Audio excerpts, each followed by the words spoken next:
பேய் பிசாசு மேல சிலருக்கு நம்பிக்கை இருக்குது. சிலருக்கு நம்பிக்கை கிடையாது. ஆனா, ஒரு மாநில அரசே குறிப்பிட்ட ஒரு பாழடைந்த கோட்டைக்குள்ள பேய் இருக்குது அப்படின்னு கருதி, அதுக்குள்ள அந்த கோட்டைக்குள்ள மக்கள அனுமதிக்காம இருக்கிறாங்க. அந்த பேய் கோட்டைய பற்றிய பல சுவாரஸ்யமான தகவல்கள நம்ம இந்த வீடியோல பார்க்கலாம். வாங்க வீடியோக்குள்ள போகலாம். ராஜஸ்தான் மாநிலம் ஆல்வார் மாவட்டத்துல உள்ள பன்ஹார்க் என்ற கிராமத்துல தான் இந்த பங்ஹார்ட் பேய் கோட்டை இருக்குது. டெல்லியில இருந்து சுமார் 270 கிலோமீட்டர் தொலைவில் உள்ள இந்த கிராமத்துல பல வரலாற்று அற்புதங்கள் இருந்தாலும் கூட பேய்க்கு தான் இந்த கிராமம் புகழ்பெற்றதா இருக்குது. சூரியன் மறைந்ததுல இருந்து அடுத்த நாள் சூரியன் வரும் வரைக்குமே இந்த கிராமத்துல உள்ள ஒரு பாழடைந்த கோட்டைக்குள்ள மக்கள் யாருமே செல்லக்கூடாது அப்படின்னு அந்த மாநில அரசே இரு உத்தரவும் பிறப்பிச்சிருக்கிறாங்க. காரணம் என்னன்னு கேட்டாக்க, அந்த கோட்டைக்குள்ள அமானுஷ்ய சக்திகள் இருக்கிறதா நம்பவும் செய்றாங்க. இந்த பாங்கர் கோட்டை 16ஆம் நூற்றாண்டுல கட்டப்பட்டது. ராஜா மாதவ் சிங்கின் சாம்ராஜ்யத்துல முக்கியமான ஒரு இடமா இது இருந்திருக்கு. ஆனா இந்த கோட்டை கட்டப்பட்ட சில ஆண்டுகளுக்கு பிறகு இங்க வாழ்ந்தவங்க இந்த கோட்டையை விட்டு வெளியேறி வேறு இடங்களுக்கும் போயிருக்கிறாங்க. ஒரு உள்ளூர் மந்திரவாதி கோட்டையின் ராணியை தனதாக்கி கொள்ளணும் அப்படிங்கிற ஒரு முயற்சியில தோல்வி அடைந்ததாகவும், அதனால அவர் கோபம் கொண்டு அந்த கோட்டை மற்றும் அதன் குடிமக்கள் மீது மந்திரம் செஞ்சதுனால இப்படி நடந்திருக்கு அப்படின்னு உள்ளூர்ல நிறைய பழங்கதைகளும் சொல்றாங்க. இந்த கோட்டைக்கு ஆமேர் மன்னர் ராஜா பான்சிங்கின் பெயரை தான் சூட்டியிருக்கிறாங்க. பான்சிங்கின் ஓட இன்னொரு பேர் மான்சிங். மாதவ் சிங் இங்கு ராஜாவாகவும் ரத்னாவதி அவங்களுடைய ராணியாகவும் இருந்திருக்கிறாங்க. இந்த கோட்டை ராஜா மாதவ் சிங் பேரரசின் ஆரம்ப கால தலைநகரமாகவும் இருந்திருக்கு. இந்த கோட்டை 450 ஆண்டுகள் பழமையானது அப்படின்னு சொல்றாங்க. இந்தியாவிலேயே அதிக பேய்கள் நடமாடும் இடமாக இது அறிவிக்கவும் படுது. அதிக பேய் கதைகள் உலாவுறதுனால இந்தியாவிலேயே இந்த பகுதியை தான் அதிக பேய்கள் நடமாடும் இடமா இருக்கிற இதுல முதல் இடத்துல இருக்குது. இந்த கோட்டைக்குள்ள இரவு நேரத்துல விசித்திரமான ஒலிகள் கேட்பதாகவும், இரவுல இங்கு வர்றவங்க உயிரோட திரும்பி போக மாட்டாங்க, இல்லைன்னா காணாம போயிருவாங்க அப்படின்னு சொல்லப்படுது. ஆரம்ப காலகட்டத்துல இங்க சில மரணங்கள் நடந்ததாகவும், இப்ப அவங்களுடைய அந்த இறந்தவங்களுடைய ஆத்மாக்கள் இந்த கோட்டையில அலையறதாகவும் சொல்றாங்க. இந்த பாங்கர் கோட்டையை பற்றி சில நாட்டுப்புற கதைகளும் பரவலா சொல்லவும் படுது. அது என்ன அப்படின்னா, ராணி ரத்னாவதியை பற்றி தான். அவங்க இந்த கோட்டைக்குள்ள வாழ்ந்த மிக அழகான ராணி. அவங்க தான் இந்த முழு கோட்டைக்குமே உரிமையாளராகவும் இருந்திருக்கிறாங்க அப்படின்னு சொல்றாங்க.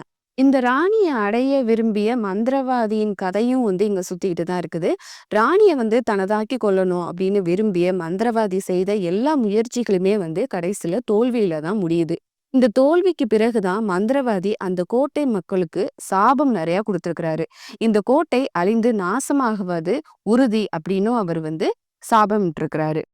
இந்த கோட்டைக்கு மேல ஒரு சத்ரினும கண்காணிப்பு கோபுரம் இருந்ததாகவும், சிந்து சேவ்டா என்ற மந்திரவாதி அங்கு வசித்தார் அப்படின்னு நிறைய சுற்றுலா வழிகாட்டிகள் சொல்றாங்க.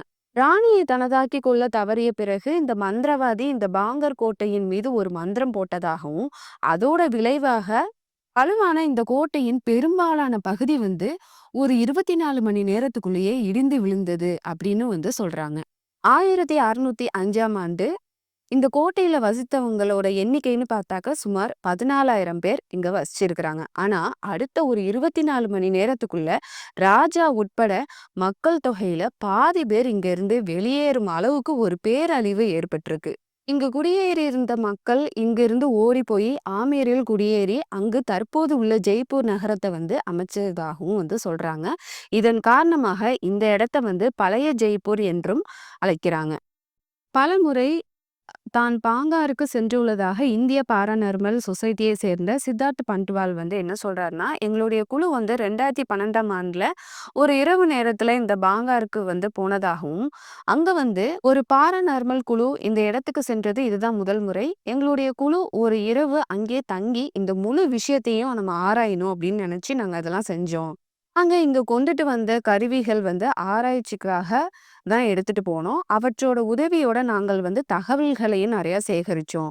இங்க இந்த மக்கள் சொல்ற மாதிரி இங்க ஏதாவது அமானுஷ்ய செயல்பாடு உள்ளதா அப்படின்னு பாக்குறதுக்காக நாங்க முயற்சி செஞ்சோம் அப்படின்னு அவர் சொல்றாரு.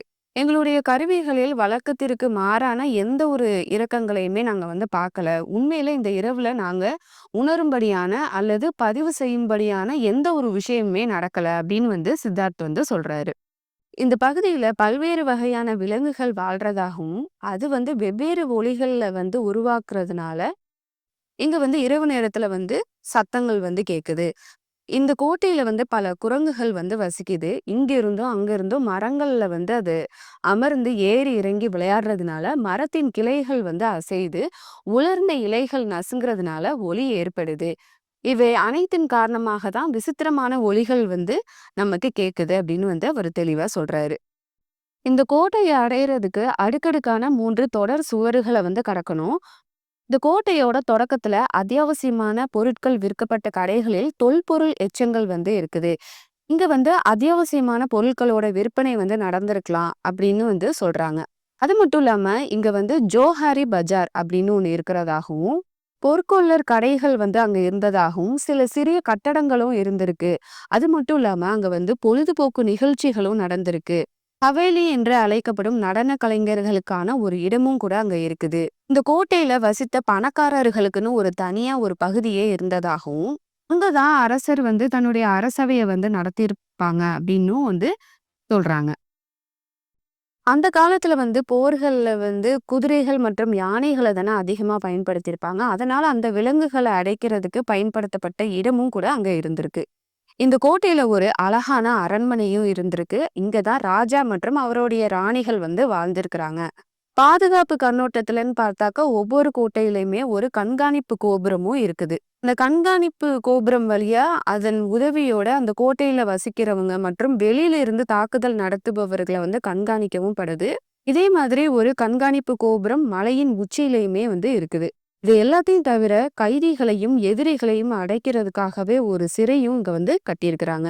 இந்த கோட்டை சரிஸ்கா புலிகள் சரணாலயத்துக்கு பக்கத்துல தான் இந்த கோட்டை இருக்குது. சரிஸ்கா புலிகள் சரணாலயம் மற்றும் அந்த வனப்பகுதி இங்க அமைந்து இருக்கிற காரணத்தினால இந்த பகுதி முழுவதுமே மின்சார வசதி இல்லாம இருக்குது. மின்சார வசதி இல்லாத ஒரு காரணத்தினால மாலை நேரத்துல இந்த பகுதி முழுவதும் இருள் சூழ்ந்துருமா. இங்க இருள் நிலவுற அந்த நேரத்துல வவ்வால்கள் அதிக அளவுல இருக்குமா. புலி, சிறுத்தை உள்ளிட்ட விலங்குகளும் இங்க அதிகமாவே இருக்குது. இந்த விலங்குகளால தான் இரவு நேரத்துல ஆபத்துகள் ஏற்படும் அப்படின்னு சொல்றாங்க. தொல்லியல் மொழியிலன்னு நம்ம பார்த்தாக்கா, ஒரு நல்ல இடத்த அதோட அந்த குடிமக்கள் விட்டு செல்றாங்க அப்படின்னாக்கா, அதுக்கு பல காரணங்கள் இருக்குது அப்படின்னே சொல்லலாம். அத்தியாவசியமான பொருட்கள் அல்லது அந்த வாழ்க்கை சக்கரம் இயங்க தேவையான அந்த வளங்கள் ஒரு இடத்துல கிடைக்கல அப்படின்னாக்கா, அந்த மக்கள் ஒரு இடத்துல இருந்து இன்னொரு இடத்துக்கு பயணிக்கிறதுங்கிறது ரொம்ப இயல்பான ஒரு விஷயம் தான். பெரிய அளவிலான அந்த வெளிப்புற தாக்குதல் காரணமாக மக்கள் அங்க இருந்து வேறு இடம் போறதுக்கும் ஒரு நிலையில தள்ளப்பட்டிருக்கலாம் அப்படின்னு சொல்றாங்க. அது மட்டும் இல்லாம அந்த பகுதியில நீர் ஆதாரங்கள் வறண்டு போயிருந்ததாகவும், பஞ்சம் ஏற்பட்டு அதனால மக்கள் இந்த இடத்த கைவிட்டுட்டு வேறு ஒரு இடத்த தேடி போயிருக்கலாம் அப்படின்னு சொல்றாங்க. இந்த கோட்டை ஏன் இப்படி ஆச்சு அப்படிங்கிறதுக்கு இன்னொரு விதமான ஒரு கதையும் இருக்குது.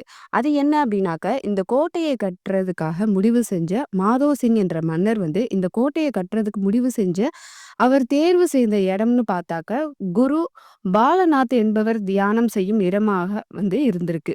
இந்த கோட்டையை கட்டுறதுக்கு முன்னாடி அவர் குரு கிட்ட அனுமதி கேட்டதாகவும், அதுக்கு அந்த குரு பால்நாத் தான் தியானம் செய்யும் இடத்துல நிழல் விழாத அளவிற்கு நீங்க கோட்டையை கட்டணும் அப்படின்னு சொல்லியிருக்கிறாரு.